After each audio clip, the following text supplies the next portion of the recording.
The Bible, so first off, as we say there at the top, creation is God-made religion, which is to say, creation is what God did, and he would have us believe the truth of what he says. He cannot lie.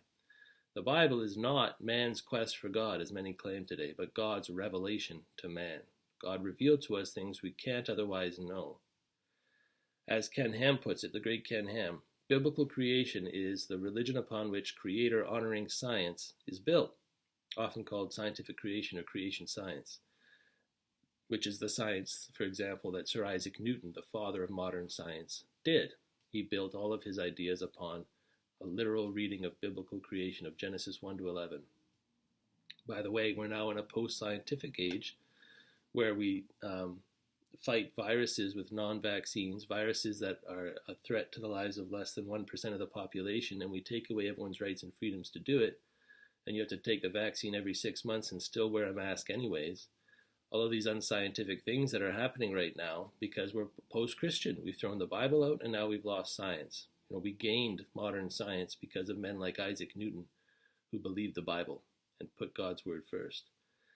But Ham continues, scientific creationism, biblical creation, is based on the word, the Bible, of the one who claims that he was there in the past, who is in fact outside of time. The Lord created time, Genesis 1:1. And God moved men by his Spirit to write his words so that we would have an adequate basis for finding out and understanding all we need to know about God's creation, says Ham.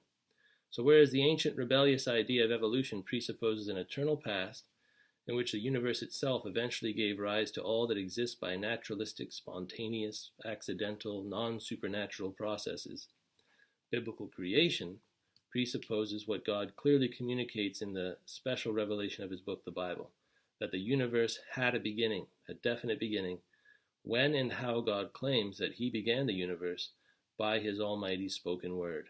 This is what the scriptures state. So the Bible reveals essentially a three-stage process for the beginning of all things that enables us to understand everything that's going on today. First, God made a perfect creation through Jesus Christ, Genesis 1:1, Colossians 1:16. Second, God's perfect creation was corrupted by Adam's sin, Genesis 3:6, Romans 5:12-14. Third, God's creation, which was perfect but is now marred by sin and the consequences, suffering and violence and death and disease and so forth. This creation is going to be restored by Jesus Christ, Genesis 3:15 and 2 Corinthians 5:17, for example.